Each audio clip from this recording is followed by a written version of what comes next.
ہم ماں باپ کو نوکر سمجھتے ہیں، جب چلے جائیں پھر قدر ہوتی ہے۔ یہ بازاروں میں نہیں ملتے، ان کا کوئی مول نہیں ہے، ان کا کوئی بدل نہیں ہے۔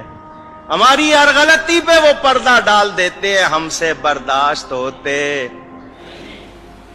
میں اپنی والدہ ماجدہ رحمت اللہ تعالی علیہ 10 سال ہو گئے، ان کی وفات کے بعد جو کتاب لکھی تھی میں نے کہا چلو لوگوں کے لیے مسائل بھی لکھ دوں، حدیثیں لکھنے بیٹھا۔ پہلی مرتبہ اس موقع پہ میں نے وہ حدیث پڑھی، اتفاق سے اس سے پہلے میری نظر سے نہیں گزری تھی۔ موسیٰ علیہ السلام کی روایت ہے، اس میں سب سے بڑا گناہ کیا ہے؟ سب سے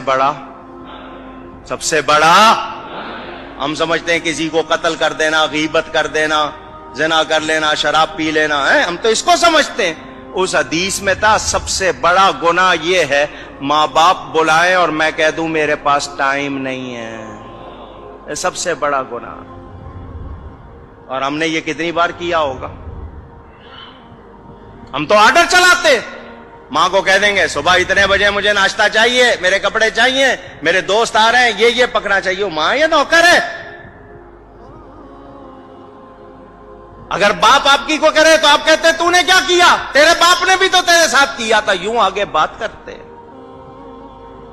یہ گھروں میں خرابیاں اسی لیے آئی ہیں کہ تربیت۔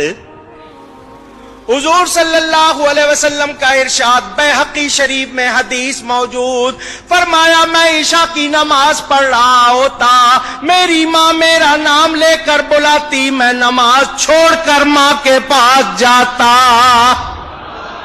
کتنا بڑا پیغام میرے آپ کے لیے۔ موسیٰ علیہ السلام مزاج میں تیزی تھی، اونچی بول لیتے تھے، جب جاتے تھے کوہ طور پر کلام کرنے ماں پیچھے مصلی بچھا لیتی تھی۔ یا اللہ میرے موسیٰ کے مزاج میں تیزی ہے، بات کرتے ہوئے آواز اونچی ہو جائے تو معاف کر دینا۔ نبی تھے وہ، معصوم، ماں ہوتی ہے، دعا کر رہی ہے، ماں کا انتقال ہو گیا۔ موسیٰ علیہ السلام طور پر گئے، غیب سے آواز آئی آج ذرا ہوش سے بات کرنا، پیچھے دعا کرنے والی نہیں بیٹھی۔ اب پہچانو ہمارے گھروں میں بے برکتی اسی لیے ہے کہ ہم نے ماں باپ کی قدر بھلا دی۔